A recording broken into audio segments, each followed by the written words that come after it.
What's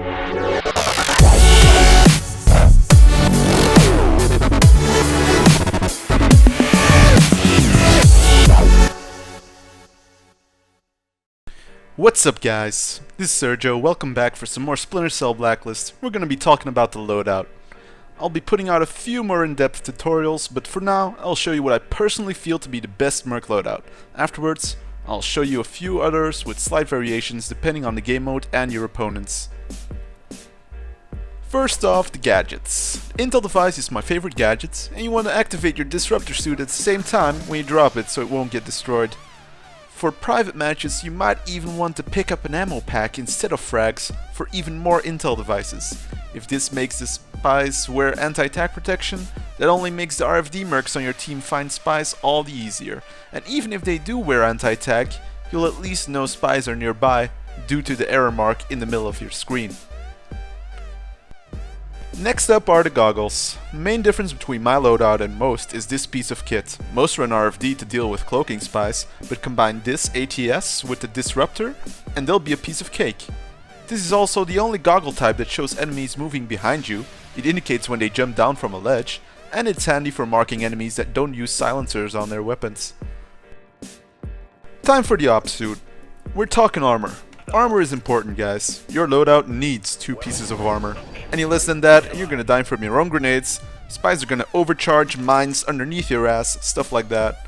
Detection enhancer isn't worth it, and I only use anti-flash visor if the opposing team is using flashbangs. For pants, you always want to go for the gadget pants, unless you're playing TDM, where armored pants does become an option. Gunner pants makes it so you can use an LMG and not be slowed down, but it does not provide a speed boost for shotguns or assault rifles, as you can see in this clip here. Gunner pants and gadget pants are just as fast. Last piece in the op suit is the boots. All my loadouts incorporate Splinter boots. That speed increase is just a major help in keeping up with spies, running away from them, getting from one objective to the other. Speed does add to your survivability, which is why I use Splinter boots instead of armor, even in TDM. For the pistol, I've gone with the PX4 Storm, a gun that is less powerful than the D50 at medium range, but has a far larger range and 10 bullets instead of 7. Grab max accuracy through the attachment Accurized Barrel and increase your power with armor piercing. Finally, for your primary weapon, I've rolled with an assault rifle for the longest time. Shotguns are certainly good in Spies vs Mercs, however I prefer the capabilities of an assault rifle at all ranges, whereas shotguns suffer in the long range department. For attachments, again I maximize accuracy for the most part, to reduce that bullet spread. The assault rifles are pretty damn easy to control anyways. A quick look over my 2 other classes shows one with an anti-flash visor to counter those pesky flashbangers, and one for TDM with 3 pieces of armor and the adrenaline suit. It does help a ton winning shootouts against those other mercs. A short clip to show the power of the full loadout in action. First spy, notice on my ATS to the right, get to melee, I run in to save my teammate, but he just got killed. Notice the spy on my left with the ATS, and I get the second melee off. Drop an intel.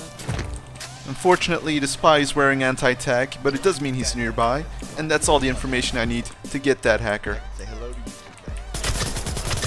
Hacker down. One pro tip I'll leave you guys with to finish up is the importance of juking in this loadout. You're very vulnerable to good players with stun crossbows, so you have to fake as if you're coming around the corner, like so.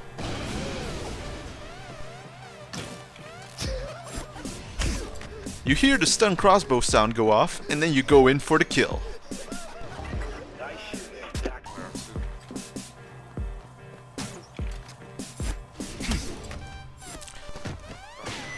Hopefully some of you have found this useful. If you did, make sure to hit that like button. Now watch me get some payback on a speed hacker, and I'll see you guys for the next one.